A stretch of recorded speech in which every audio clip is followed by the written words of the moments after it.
Ay Sadiq da axırıncının neçə yaşı var? Ne bileyim ha yadımdan çıkıyor. Adəm, neydi adları? Badəm, Adəm. Ha Zehra, Adem, Mehmet Ali. Badem yok diyor. Hə, Zəhra. Saçdım. Zəhra, Adəm. Axırıncı hansıdır? Tuta bilmədim. Mehmet balaca. Məhəmməd. Bu yanında oturan hansıdır? Ondan sonraki, hə? Ondan qabaq əvvəlki. Ali. Əli. Ən birinci Adəmdir. İkinci Zehra, üçüncü Ali, dördüncü 60 Adəm, ikinci Zəhra. Zəhra! Xala qurban sənə. Sevirəm bu Zəhranı. Sən Allah çağır onu bura. Gözəlimdir. Ay Zehra. Can. Nə qəşəng həyatın var ay Sadiqəm. Nə əcəb navestat düzəltməmisən elə can. Yok demem.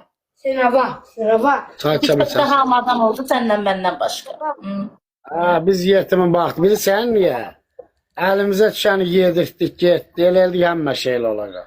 Bəs necə? Çağır, sən al uşaqlar çağır. Gel Zehra, gel buraya. Leman dedi, onlar qılpın baş. Gel buraya. Gel buraya, bak gel. Ortalıqda hələ meyvəmiz bar verə bilməyib, qutarmış. Camaat ucu doğuzdurur. Gel dana Zehra, Ali. Ay hamuz gelin buraya, çor buraya. Zəhra taksi göndərim aşkım. Ye. O bize para vermez. Çox sağ ol can. Ay Zehra, buraya gel bacı. Kişiler vurun da ne ekranı?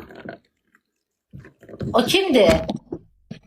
Salam, rötes. Necəsən? Ay keçmiş kürəkən Juniorella. Böyüm. Ala bu biri qılpın baş. Gel buraya. Ay Zəhra necəsən? İşarət elə, şiddet varsa. Nasılsın çocuğum? Niye böyle garip duruyorsun evladım? Senin hiç yüzün gülmedi benim gibi. Ne oldu Bay Zəhra? Hülya Koçkut kim yüzün gülmür aşkım? O arada gülür. Ha, ne çeşit böyle. Birisi Saçların uzanı bak ne oldu? Sırayla dur. gel. Növbəti. Nöbeti. Ahır o birisini de getir.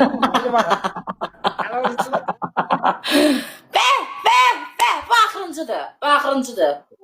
Ha. O birisi Qatar getdi, o birisi. Aha. O birisi. Ama tabi hayat. Axırıncının ayağı düşmədi. Ha, yok, ilahınız yaxşına adı oldu. Gözüm kırıldı, həvəsiyirdim hələ. Arkada kalmışsınız. Et kahvaltı yoktu Leban. Hadi böyledir. Buyur başımız qarşı.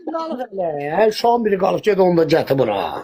Oturup bunu tak gelip. Ya udacığım, biz aparacağım.